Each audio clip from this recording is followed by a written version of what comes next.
Esta es una de las ciudades más grandes del mundo. Un 19 de septiembre de 1985, cuando uno de los terremotos más fuertes en la historia de México azotó a su capital. Investigando, encontré algo que me impresionó. Dentro de la historia del terremoto existieron otras microhistorias impactantes y muy fuertes. En especial destaco las siguientes tres. La primera, la de las costureras de San Antonio Abad. La historia de cómo un grupo de mujeres se quedaron encerradas en un edificio a punto de derrumbarse debido a que trabajaban en un taller de costura no regulado, donde sus jefes cerraban las puertas con candados para que éstas no pudieran salir a tomar descansos. Los jefes escaparon dejándolas a su suerte. La segunda es la historia sobre el edificio de ginecobstetricia del Hospital General, un lugar donde había decenas de enfermeras, madres embarazadas y muchísimos recién nacidos. Algunos lograron salvarse y estos los llamaron bebés milagro. Y la tercera historia que más me impactó fue la del edificio Nuevo León, una unidad de departamentos que durante su construcción fue víctima de una corrupción brutal entre la iniciativa pública y empresas privadas. Esto ocasionó un edificio débil y que en este terremoto vio las consecuencias, sepultando a familias enteras, dejando un total de más o menos 300 víctimas. Lo increíble es que algunas personas sabían que esto podía suceder y estaban conscientes de que la constructora le iba a echar la culpa al gobierno y el gobierno a la constructora. En licitaciones así, todos se hacen ricos y nadie se hace responsable. El problema de hablar de estadísticas es que deshumaniza.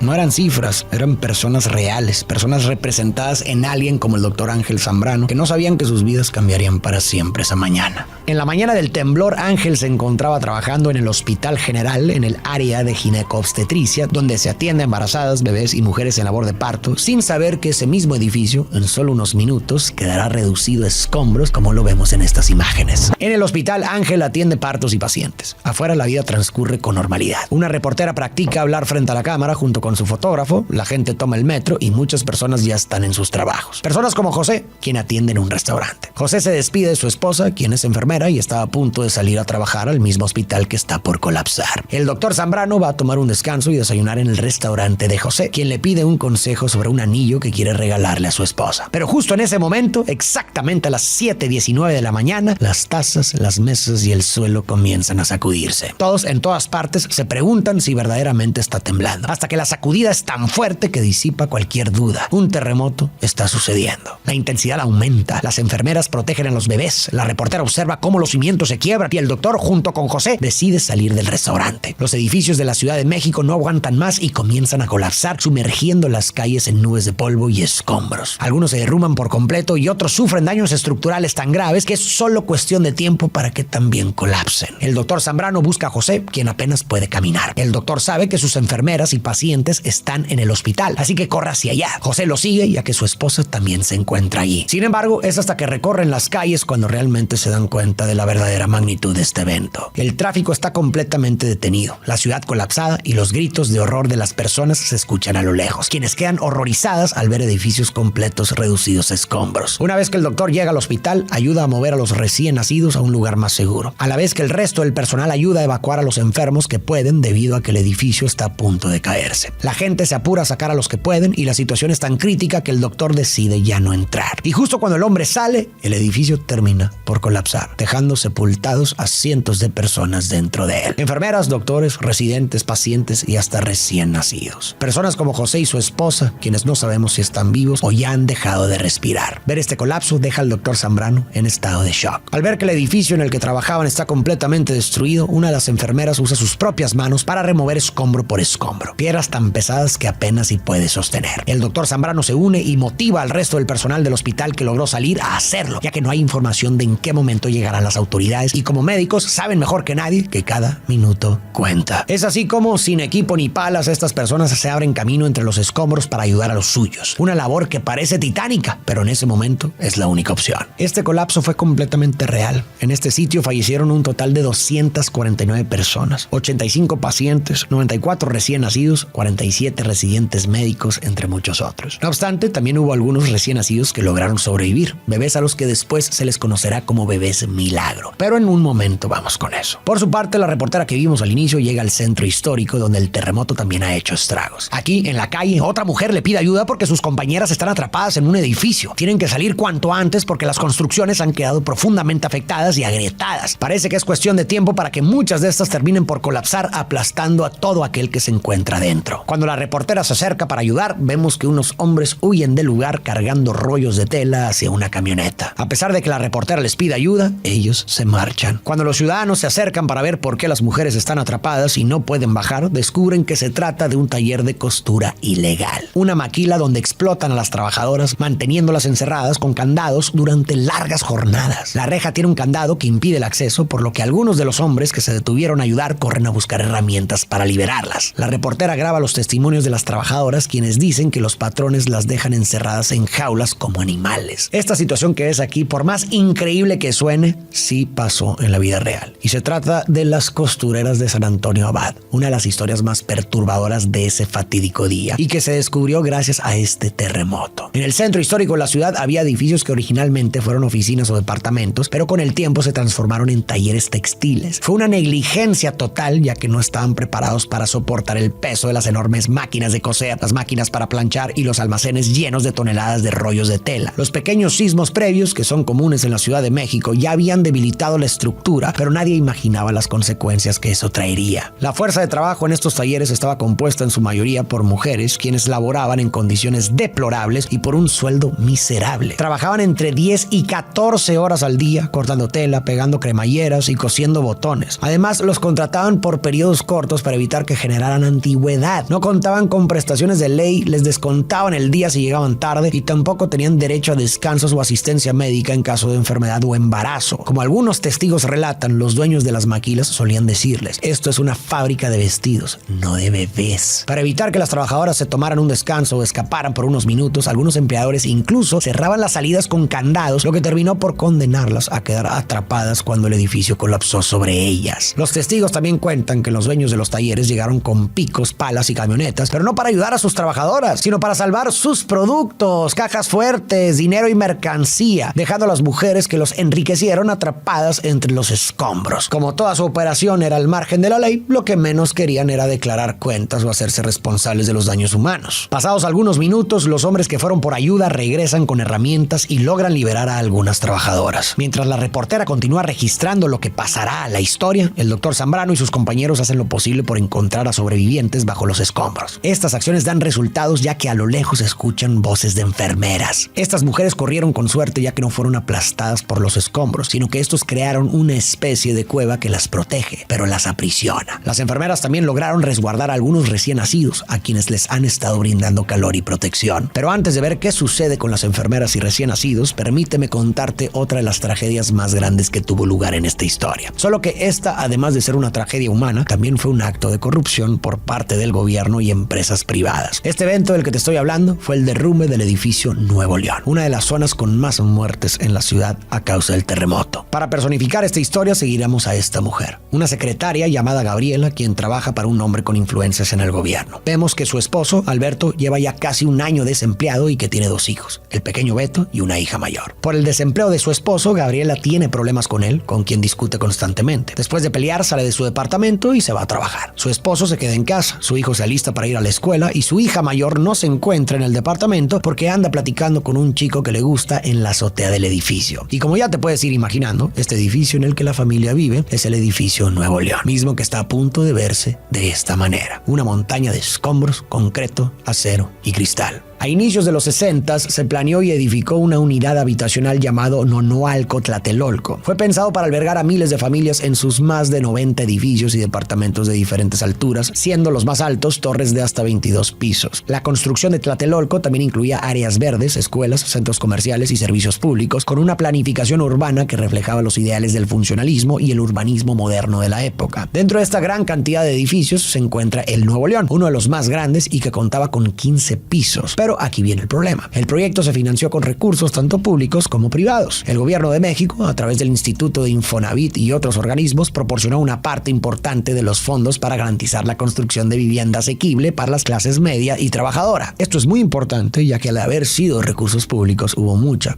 corrupción durante la construcción. Pero en un momento verás por qué. Cuando el terremoto ocurre, la desgracia azota a Gabriela, Alberto y sus hijos. El edificio Nuevo León, un lugar al que llamaban hogar, se desploma por completo. La hija de Gabriela se encontraba en la azotea junto con otro adolescente con el que estaba saliendo. El hijo menor también queda enterrado bajo los escombros, pero afortunadamente corre con suerte y no es aplastado por los mismos. De hecho, queda casi ileso y a su lado descubre que hay otro niño que también quedó atrapado. Además, el padre de la familia también sobrevive bajo las piedras, aunque en situaciones mucho más críticas que el resto. Gabriela estaba en la calle cuando el terremoto inició y al ver la magnitud del desastre que este ha ocasionado, la mujer se desploma inconsciente. Cuando se recupera, intenta marcar a su hogar. No obstante, las líneas de comunicación son inservibles. Por esta razón, corre hasta su hogar, pero los guardias de seguridad ya han acordonado el lugar y no la dejan pasar ni a ella ni a ninguno de los familiares o residentes del complejo departamental. Por esto, Gabriela pide un aventón hasta la casa de su jefe, creyendo que, al ser un hombre con poder e influencia en el gobierno, este la puede ayudar. Llega a la casa, toca la puerta y entra. Pero su jefe, en lugar de alegrarse de verla, se molesta de que ella esté aquí. Gabriela, desesperada, le pide ayuda porque en la zona acordonada se encontraba su familia. Sin embargo, su jefe la trata con desdén. Le dice que no puede hacer nada y le pide que se largue, porque si su esposa llega, se meterán en serios problemas. Impotente y al borde de las lágrimas, Gabriela se va. Pero antes alcanza a robar una especie de identificación política de su jefe. Con este documento le hace creer a la policía que trabaja para el gobierno y es así como finalmente la dejan pasar a las unidades habitacionales. Claro, más un pequeño soborno. La reportera ve desde lejos esto y lo graba. Después se acerca discretamente con el policía y le comenta que acaba de grabar cómo recibió un soborno, agregando que si no la dejan pasar a documentar, ella misma se encargará de hacer que lo despidan por esa evidencia. El policía accede y la periodista puede pasar. Mientras Gabriela se acerca a la zona del desastre, sus nervios aumentan al pensar que puede ser el edificio en el que reside su familia. Ve a trabajadores correr, a familias reencontrarse, a algunos escombros y a ciudadanos siendo atendidos. Al acercarse un poco más, Gabriela nota que los escombros y las ruinas son parte de eso que hace tan solo unas horas llamaba hogar. Su departamento, en el que estaba toda su familia, ha quedado completamente destruido. En eso, la reportera llega a preguntarle si tiene algún familiar en el gobierno o influencias, o por qué logró pasar tan rápido. Desesperada, Gabriela le responde que no, quiebra en llanto y declara lo siguiente: mi marido me advirtió que esto podía pasar y yo no le hice caso. Con esto, Gabriela no se refiere a que sabía que iba a haber un terremoto, pero su marido sí sabía que ese edificio caería. Si nos vamos un poco atrás en el tiempo, veremos que una noche, mientras la pareja estaba en la habitación, el marido de Gabriela, Alberto, no podía dejar de ver una gran grieta en la pared de su cuarto. Gabriela se sienta a su lado para preguntarle qué sucede y este responde: no debimos haber comprado este departamento. Alberto explica que ha descubierto que esas construcciones son uno de los proyectos entre gobierno e iniciativa privada más grandes de la historia de esa ciudad y por ende algunos de los participantes en la construcción, tanto políticos como desarrolladores, usaron materiales de segunda y ahorraron en todo. Eso con el fin de robarse el dinero. Su esposa se desanima porque aquí está invertido todo su patrimonio, pero el marido la calma diciendo que meterá presión para obligar a los desarrolladores a que refuercen todos los cimientos. Esto a pesar de que podría hacer enojar a gente muy poderosa. El tiempo pasa y corren a su marido del trabajo. Ahora, aproximadamente un año antes del terremoto, vemos que Gabriela se encuentra con su jefe, quien descubrimos que está informado sobre la mala construcción del edificio Nuevo León. Gabriela lo enfrenta, pero su jefe la tranquiliza diciendo que sí, durante la construcción hubo gente que robó dinero, pero ya corrieron a todas esas ratas. Además, le aclara que ese edificio fue hecho por una de las constructoras más prestigiosas del país, por lo que jamás arriesgaría su imagen haciendo un edificio inseguro. Al regresar a su casa, Alberto vuelve a mencionar el tema de la inestabilidad del edificio, pero harta por todo, Gabriela le responde que no pasa nada e inicia una discusión. Alberto le recuerda: cuando vuelvan los problemas vas a ver que todos se lavan las manos y nadie se hace responsable. La constructora le va a echar la culpa al gobierno y el gobierno a la constructora. En licitaciones así, todos se hacen ricos y nadie se hace responsable. Gabriela no lo escucha, le recuerda que hay cuentas que pagar y termina la conversación. El resultado del conjunto de todas estas negligencias fue el colapso de este edificio y daños estructurales severos al resto de construcciones del complejo habitacional. Se estima que murieron alrededor de 300 seres humanos. En eso, gritos de ayuda se comienzan a escuchar de entre los escombros. A Gabriela se le hace una voz conocida, así que corre inmediatamente a auxiliar, y su rostro se ilumina al darse cuenta de que este sobreviviente se trata de nada más y nada menos que de su marido, quien ha logrado aferrarse a la vida. Entre muchos otros hombres lo sacan y este abraza feliz a su esposa. Le comenta que no sabe dónde están los niños, pero que adentro escuchó las voces de muchas otras personas que se encuentran con vida vida y necesitan ayuda. Entre estas personas que ayudaron en el caso del edificio Nuevo León se encontraban figuras como el cantante Plácido Domingo, quien tenía familia dentro del lugar a la que desgraciadamente no consiguieron sacar con vida. Alberto se levanta y dirige un mensaje a todos los presentes. Mis hijos están enterrados ahí, al igual que los familiares de cada uno de ustedes. No hay tiempo que perder, hay que sacarlos de ahí. A la vez, el doctor Zambrano anuncia por la radio de la policía que la situación del hospital es un desastre y hay recién nacidos que necesitan la ayuda, pidiendo al resto de ciudadanos biberones, cobijas, agua y fórmula láctea. Aunque las autoridades aún no se movilizan, los ciudadanos de a pie,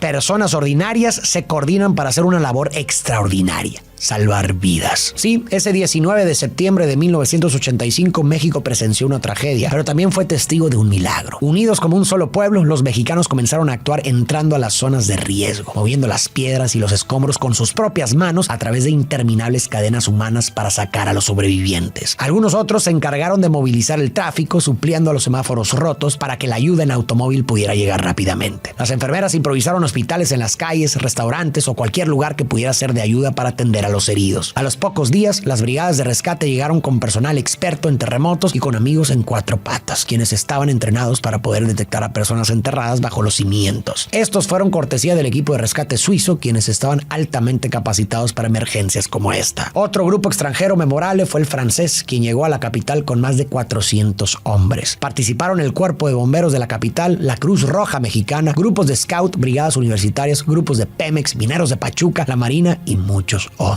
Todos ellos colaborando juntos, codo a codo con los civiles, quienes juntos tomaron la ciudad en sus manos. Gracias a todos ellos se salvaron miles de vidas. Entre estas, vidas de recién nacidos, en un acto que pareció ser un milagro, al que se le conoció como los niños milagro. Bebés que gracias a la ayuda de todas estas personas pudieron ser rescatados de entre los escombros. El terremoto dejó cicatrices profundas en la Ciudad de México, pero también dejó una lección imborrable al país. La fuerza de un pueblo no radica solo en la tierra que pisa, sino en la determinación de su gente. Cuando el dolor es más fuerte, cuando la adversidad parece invencible y cuando la realidad parece que se derrumba, surge un México capaz de levantarse y ayudar a los suyos. Tal como lo dice nuestro himno nacional: un soldado en cada hijo te dio. Soldados que no lucharon con armas y cuchillos, sino que fueron soldados que lucharon con sus manos, con su corazón y su solidaridad. A pesar de la falta de justicia para las víctimas y la corrupción que nunca se castigó, lo que se puede rescatar de este fatídico día fue la certeza de que México puede reconstruirse a partir de sus cenizas. Cada vida salvada, cada piedra removida fue un testimonio de que la unidad es capaz de vencer la tragedia. Y así, con las cicatrices visibles y las heridas emocionales sanando lentamente, México siguió adelante, demostrando que incluso en las peores adversidades siempre hay esperanza y fuerza para levantarse. La historia de todas las personas que vimos durante esta narración no termina aquí. De hecho, el material que viste a lo largo de este video fue cortesía de una nueva serie que Amazon Prime lanzó hace poco. Se llama Cada Minuto Cuenta, y para mí es la mejor serie que se ha hecho sobre este suceso histórico. Lo que viste y escuchaste fue tan solo una pequeña parte de toda la serie. Esta cuenta con excelentes actuaciones, gran atención a los detalles históricos y toca fibras muy sensibles. Si quieres informarte más sobre lo que sucedió en este fatídico día o simplemente disfrutar de una asombrosa historia, te recomiendo mucho esta serie. Y antes de cerrar, me gustaría leerles un comentario que vi en un video sobre un testimonio que estuvo rescatando a las personas. Y dice así: yo fui topo en el terremoto del 85. Viví 1000 cosas, conocí mucha gente valiosa y observé el lado bueno y malo de la gente. Supe lo que es arriesgar tu vida y el querer aprovecharse del dolor y la pena ajena. Vi milagros y pérdidas. Pude ayudar, dar un poco de paz y dar un poco de consuelo. Observé a la muerte cara a cara y a la vida de frente. Aún me persiguen algunos malos sueños y de vez en cuando recuerdo alguna empolvada mirada. Las historias de terremotos son historias de los capitalinos. Lo digo porque yo vivo en la Ciudad de México y son historias que debemos heredar a los futuros rescatistas. No sabemos si nuestras experiencias van a inspirar a otros a rescatarnos. Les agradezco mucho a mis amigos de Amazon Prime por patrocinar este video y también por dejarme ver esta serie antes de que saliera, y ojalá te puedas dar la vuelta por la plataforma porque esta serie, Cada Minuto Cuenta,